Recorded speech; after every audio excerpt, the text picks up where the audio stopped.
बिस्मिल्लाहिर्रहमानिर्रहीम। Dear students, अस्सलाम वालेकुम। आज का हमारा टॉपिक है फाइल प्रोसेसिंग सिस्टम। इस टॉपिक को समझने से पहले हमें कुछ एक और डेफिनेशन समझनी पड़ेगी, एक कॉन्सेप्ट समझना पड़ेगा। वो क्या है? Methods of storage of data, यानी डाटा को स्टोर करने के तरीके। तो डियर स्टूडेंट्स, डाटा को स्टोर करने के दो मेन तरीके हैं। एक को कहा जाता है फाइल प्रोसेसिंग सिस्टम, जिसमें डाटा क्या होता है? In this system data is stored in the form of files. इस सिस्टम में डाटा फाइलों की शक्ल में स्टोर होता है। अब डाटा क्या है? गाने, फिल्में, नज़में, तस्वीरें, लेटर, स्टोरी, हमद, नात, गज़ल, इन चीज़ों को हम डाटा कहते हैं। इंग्लिश में डेफिनेशन हम कैसे करते हैं? Collection of raw facts and figure is called data. तो प्रीवियस लेक्चर में मैंने आपको ये डाटा के बारे में और फाइल्स के बारे में आपको डिटेल में समझा दिया था कि एक पिक्चर एक फाइल है, एक एसे एक फाइल है, एक लेटर एक फाइल है, एक स्टोरी एक फाइल है। इसी तरह बहुत सारे रिकॉर्ड्स का मजमूआ, वो भी क्या है? एक फाइल है। तो कंप्यूटर में जब आप डाटा स्टोर करते हैं तो ये डाटा फाइलों की शक्ल में स्टोर होता है और हम उन फाइल्स पर डिफरेंट ऑपरेशंस करते हैं और इन फाइल्स को हम मुख्तलिफ सॉफ्टवेयर्स की मदद से क्रिएट करते हैं और अपडेट करते हैं। मिसाल के तौर पर अगर पिक्चर्स वाली फाइल होगी तो MS पेंट का सॉफ्टवेयर यूज करेंगे। इसी तरह अगर आपके पास कोई लेटर होगा, कोई स्टोरी या एसे होगी तो माइक्रोसॉफ्ट वर्ड की फाइल है। सिंपल टेक्स्ट फाइल होगी तो नोटपैड सॉफ्टवेयर के जरिए आप करेंगे। अब जो दूसरा तरीका है डाटा को स्टोर करने का, वो डेटाबेस सिस्टम होता है। ठीक है। अब इस सिस्टम में, in this system the data is stored in the form of database. इस सिस्टम में जो डाटा स्टोर होता है वो डेटाबेस की शक्ल में स्टोर होता है। अब डेटाबेस क्या है? ये हमने शुरू के लेक्चर में भी पढ़ा था। ये क्या है? कलेक्शन ऑफ डाटा होता है, लेकिन शर्त यह है कि वो ऑर्गेनाइज्ड हो। तो दो तरह के सिस्टम थे हमारे पास, एक फाइल प्रोसेसिंग सिस्टम, एक डेटाबेस सिस्टम। फाइल पर ये किस चीज के सिस्टम है? डाटा को कंप्यूटर में एक स्टोर करने के, ऑर्गेनाइज करने के दो तरीके हैं। एक फाइल प्रोसेसिंग सिस्टम, दूसरा डेटाबेस सिस्टम। अब हम पढ़ते हैं फाइल प्रोसेसिंग सिस्टम क्या है। जैसे हमने अभी डिफाइन किया, collection of related records is called file. फाइलों के रिकॉर्ड्स के मजमुआ को क्या कहते हैं? फाइल कहते हैं। इन दीज डेज, आजकल सम ऑर्गेनाइजेशन, तमाम इदारे नहीं, कुछ इदारे यूजेस फाइल्स को यूज करते हैं। याद रखिएगा, आजकल ये फाइल प्रोसेसिंग सिस्टम इस्तेमाल नहीं होता, आजकल डेटाबेस सिस्टम यूज होता है। लेकिन कुछ इदारे आजकल फाइल्स को यूज करते हैं डाटा को स्टोर करने के लिए, while mostly uses the database to store data. लेकिन जो ज्यादातर इदारे हैं, बड़ी बड़ी ऑर्गेनाइजेशंस हैं, एस्टेब्लिश्ड ऑर्गेनाइजेशन हैं, जैसे बैंक्स हैं, पोस्ट ऑफिस हैं, एयरलाइंस हैं, अकाउंट्स ऑफिस हैं, इस तरह के जो इदारे हैं वो डेटाबेस सिस्टम को यूज करते हैं। The records of one files are not related to the records of other file. एक फाइल के रिकॉर्ड्स जो हैं, फाइल प्रोसेसिंग सिस्टम में बहुत सारी खामियां हैं। उनमें से एक खामी, एक डीमेरिट क्या है उसका, कि जो एक फाइल के जो रिकॉर्ड्स हैं अमूमन ऐसे होते हैं दूसरे फाइल के रिकॉर्ड्स के साथ रिलेट ही नहीं कर रहे होते। अब हम पढ़ते हैं problems in file processing system. File processing system में प्रॉब्लम्स क्या हैं? डियर स्टूडेंट्स, मैं फिर आपको याद कराता चलूं कि ये जो फाइल प्रोसेसिंग सिस्टम है, ये डाटा को कंप्यूटर में स्टोर करने का एक सिस्टम है, जिसमें डाटा सारा का सारा फाइलों की शक्ल में स्टोर होता है। और ये पुराने दौर में ज्यादातर इस्तेमाल होता था। आजकल के जदीद दौर में डाटा को डेटाबेस सिस्टम के तहत स्टोर किया जा रहा होता है। इसमें सबसे पहला है डाटा रिडंडेंसी। डाटा रिडंडेंसी का मतलब क्या है? कि डाटा कसरत के साथ पाया जाता है, बहुतात के साथ पाया जाता है। दूसरा है डाटा इनकंसिस्टेंसी, कि एक ही चीज के बारे में मुख्तलिफ किस्म का डाटा मौजूद होता है। प्रोग्राम डाटा डिपेंडेंसी कि एक होता है एप्लीकेशन प्रोग्राम, एक होता है डाटा, ये एक दूसरे पर डिपेंड कर रहे होते हैं। इंटीग्रिटी प्रॉब्लम, डाटा की कोई सिक्योरिटी का कोई इस तरह निज़ाम नहीं होता फाइल प्रोसेसिंग सिस्टम। ये सारे फ्लॉज हैं, ये सारे डीमेरिट्स हैं, प्रॉब्लम्स हैं फाइल प्रोसेसिंग सिस्टम के। एक है लैक ऑफ फ्लेक्सिबिलिटी, इसमें चेंज करना इतना आसान नहीं होता। इसी तरह लैक ऑफ सिक्योरिटी है। अब आ जाता है data redundancy. Data redundancy means duplication of data in multiple files. Data redundancy का मतलब है कि एक डाटा बहुत सारी फाइलों में बार बार लिखा जाता है, डुप्लीकेट किया जाता है। फाइल प्रोसेसिंग सिस्टम में ऐसे होता है। मिसाल के तौर पर in file processing system same data में be duplicated in several file. मिसाल के तौर पर डियर स्टूडेंट, जब आप एडमिशन लेने जाते हैं तो आप एक एडमिशन फॉर्म के ऊपर अपनी मालूमात लिखते हैं, अपने बारे में जो डाटा लिखते हैं। अब आप क्या लिखते हैं एडमिशन फॉर्म पर? किसी कॉलेज में आपने एडमिशन लेना है या किसी यूनिवर्सिटी में, आप अपना नेम लिखते हैं, आप फादर नेम लिखते हैं, आप डेट ऑफ बर्थ लिखते हैं, कॉन्टैक्ट नंबर लिखते हैं, एड्रेस लिखते हैं, प्रीवियस क्लास मैट्रिक है या एफएससी है उसमें जो ऑब्टेन्ड मार्क्स हैं उसकी डिटेल लिखते हैं, या जिन सब्जेक्ट्स में आपने एडमिशन या जिस प्रोग्राम में आपने एडमिशन लेना है उसके बारे में कोई डिटेल लिखते हैं। ये सारी मालूमात क्या कहलाती है? डाटा। तो जब आप ये फाइल दे देते हैं, ये एडमिशन फॉर्म जमा कराते हैं ऑफिस में, तो वो ऑफिस वाला इसकी एक कॉपी अपने पास रखता है और एक और फाइल जो है वो बनाकर अकाउंटेंट को देता है। अकाउंटेंट क्या करता है? ये सारी मालूमात, ये सारा डाटा जो आपने एडमिशन फॉर्म पर लिखा था वो अलहदा से अपनी फाइल में स्टोर कर लेता है। फिर एक मेरिट लिस्ट बनती है, मेरिट लिस्ट में नाम आने के बाद आप ड्यूज जमा करा देते हैं। जो स्टूडेंट्स एडमिशन ले लेते हैं वहां एल हो जाते हैं, उन सब का डाटा फिर मुतलका डिपार्टमेंट में चलाता है। वहां पर ये सारे मालूमात फिर एक और फाइल में दोबारा लिखी जाती हैं, डुप्लीकेट की जाती हैं। आप सारे स्टूडेंट का डाटा एक और लाइब्रेरी में जाता है, लाइब्रेरी वाला फिर इन सारी मालूमात को, आपके नाम को, वल्दियत को, एड्रेस को, ये सारा फिर अलहदा से दोबारा से एक और फाइल में लिखा जाता है। तो इस तरह जो एक स्टूडेंट का डाटा होता है वो मल्टीपल फाइल्स में। इसी तरह जब आपकी रजिस्ट्रेशन किसी बोर्ड या यूनिवर्सिटी में जा रही होती है तो ये सारा डाटा फिर दोबारा से एक और फाइल में लिखकर उस रजिस्ट्रेशन के लिए बोर्ड या यूनिवर्सिटी भेजा जाता है। तो स्टूडेंट एक था, उसका डाटा बार बार मुख्तलिफ फाइलों में, उसका नाम, उसकी वल्दियत, उसकी डेट ऑफ बर्थ, एड्रेस वगैरह और कॉन्टैक्ट नंबर वगैरह बार बार लिखा जाता है। इसी चीज को कहते हैं डाटा रिडंडेंसी, के डाटा कसरत के साथ पाया जाता है, बहुतात के साथ पाया जाता है, मैनी टाइम्स रिपीट होता है। इससे क्या होता है? अगर कंप्यूटर में ये करें इससे या मैनुअली करें, मैनुअली का मतलब है कि कागज पर फाइलों में लिख रहे हैं, ये मैनुअल सिस्टम होता है, और कंप्यूटर में लिख रहे हैं तो बहुत सारा जो कंप्यूटर में इसको बार बार अगर लिखा जाए तो ये वेस्ट ऑफ स्टोरेज होता है, बहुत ज्यादा हार्ड डिस्क में स्टोरेज को ये ऑक्यूपाई करता है। इससे हार्ड डिस्क की बहुत ज्यादा स्पेस जो है, मेमोरी की स्पेस वेस्ट होती है। अगला है डाटा इनकंसिस्टेंसी, कि एक ही शख्स के बारे में मुख्तलिफ मालूमात का पाया जाना। मिसाल के तौर पर जैसे मैंने आपको ये लिखा हुआ है, data inconsistency means that two files में contain different data of same entity. एक ही एंटिटी, एक ही चीज, एक ही शख्स के बारे में दो फाइलों के अंदर डिफरेंट मालूमात है। मिसाल के तौर पर एक स्टूडेंट जैसे एडमिशन लिया था, वो एग्जाम दे देता है, एग्जाम देने के बाद रिजल्ट अनाउंस हो जाता है। जब रिजल्ट आता है तो देखता है रिजल्ट कार्ड पर जो है उसके नेम की स्पेलिंग गलत है और उसकी डेट ऑफ बर्थ भी गलत लिखी हुई है। अब दो इंफॉर्मेशन ऐसी आ रही हैं, दो इंफॉर्मेशन, एक नेम की स्पेलिंग गलत और एक डेट ऑफ बर्थ। अब वो स्टूडेंट क्या करता है? कॉलेज जाता है और एप्लीकेशन देता है कि ये मेरे नाम के स्पेलिंग ठीक कीजिए जाए।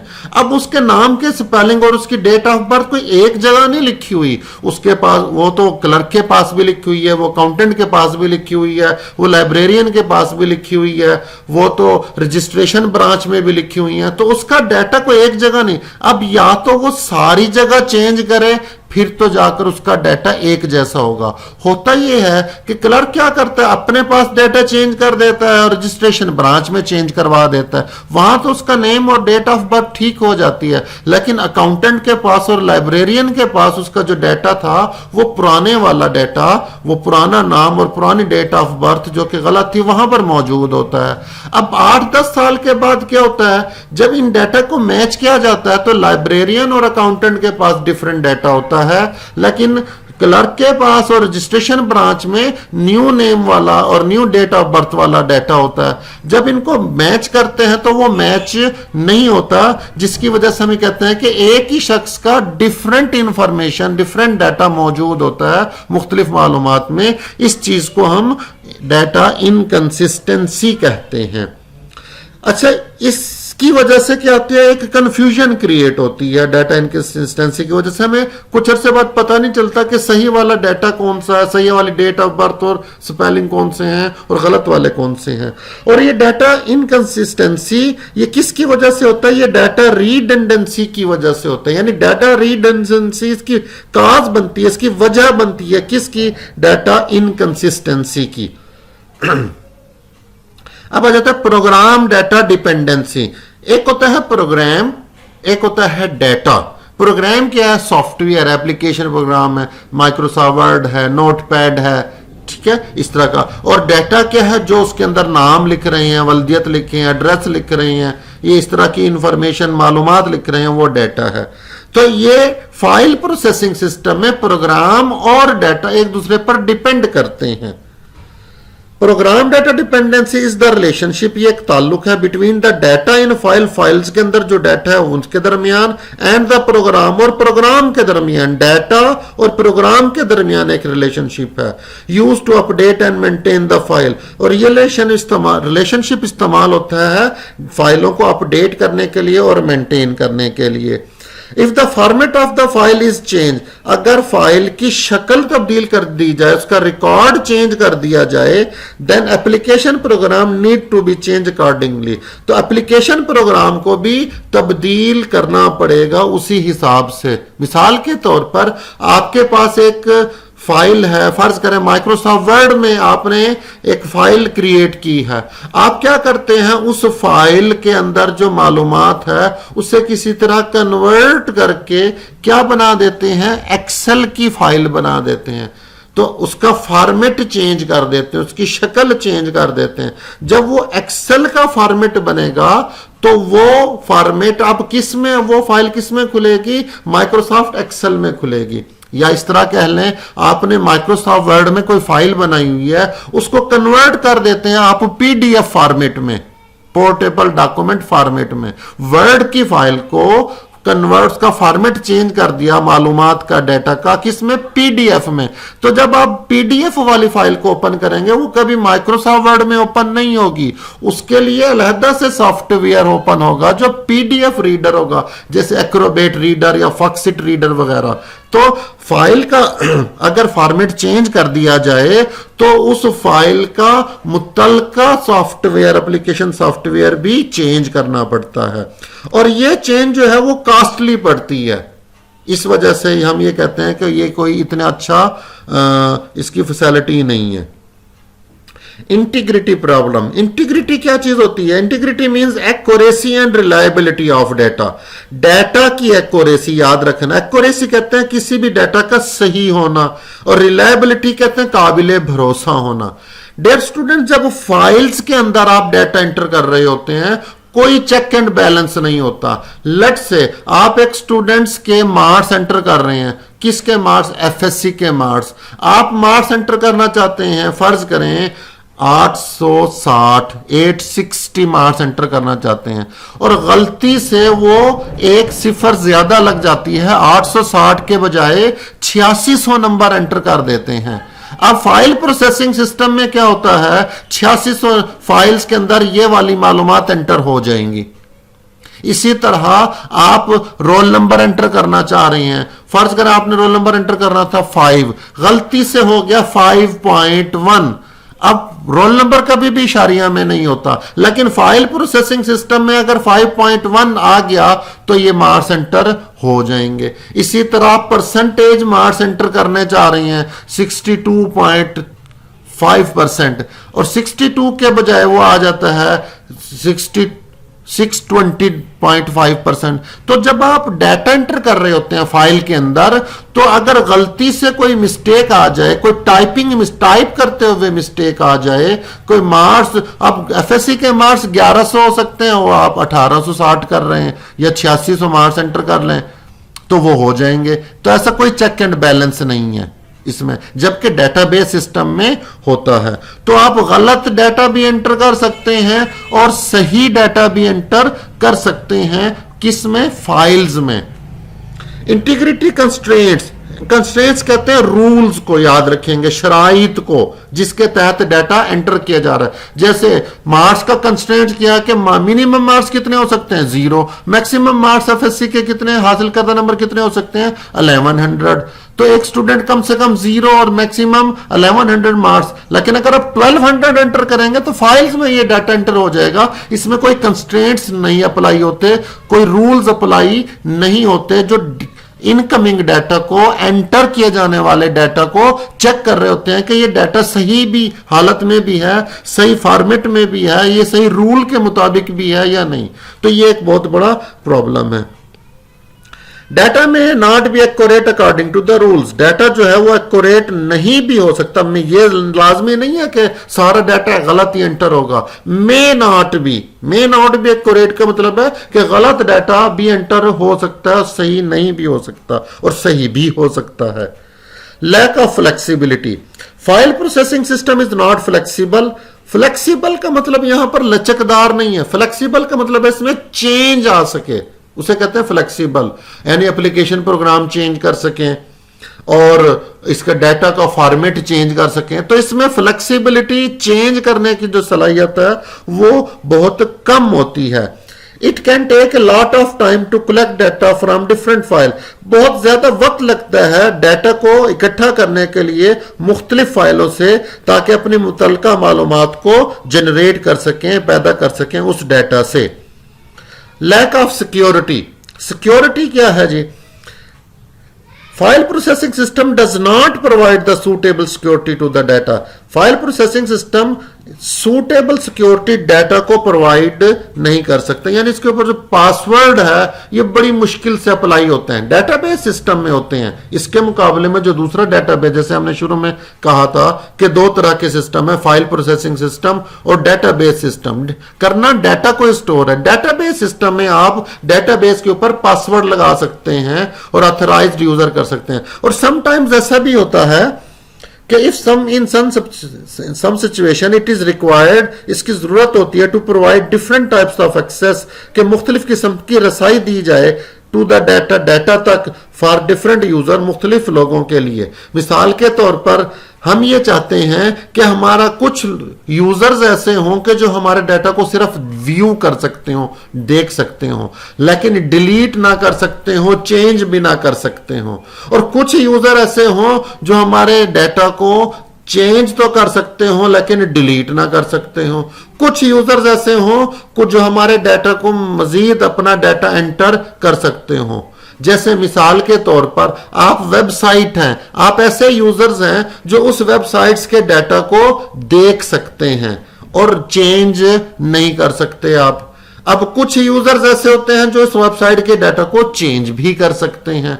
तो आपकी जो एक्सेस के राइट्स हैं, आपके जो हकूक हैं, आपके इख्तियारात हैं, वो डिफरेंट यूजर के मुख्तलिफ होते हैं। फाइल प्रोसेसिंग सिस्टम में आप इस तरह के राइट्स मुख्तलिफ लोगों को नहीं दे सकते, इसलिए सिक्योरिटी अवेलेबल नहीं है। Such security options are not available in file processing system. इस तरह की security options file processing system में अवेलेबल नहीं होती।